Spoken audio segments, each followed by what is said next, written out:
بسم اللہ الرحمن الرحیم ولا تأكلوا أموال الناس بينكم بالباطل وتدلوا بها إلى الحكام لتأكلوا فريقا من أموال الناس بالإثم وأنتم تعلمون۔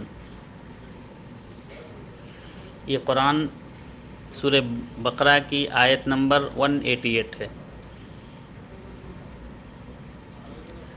اس میں اللہ رب العالمین ارشاد فرما رہے ہیں وَلَا تَأْكُلُوا أَمْوَالَكُمْ بَيْنَكُمْ بِالْبَاطِلِ، اور ایک دوسرے کا مال ناحق طریقے سے نہ کھایا کرو، اور اسی طرح سے وَتُدْلُوا بِهَا إِلَى الْحُكَّامِ، اور اسی طرح سے حاکموں کو یا جو بڑے عہدیدار ہیں ان کو تم رشوت کے طور پر اس مال کو نہ پہنچایا کرو، یعنی اپنا کام کرانے کے لیے تم کسی آفیسر کو یا حاکم کو رشوت نہ دو۔ کیوں؟ لِتَأْكُلُوا فَرِيقًا مِّنْ أَمْوَالِ النَّاسِ، تاکہ تم رشوت دے کے اور کسی دوسرے آدمی کے اموال کو، کسی دوسرے آدمی کے مال کو کھا سکو، اس لیے تم رشوت نہ دو۔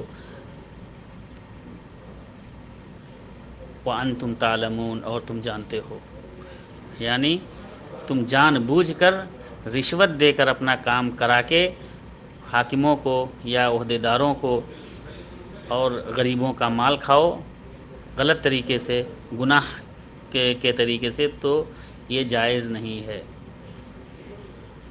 السلام علیکم۔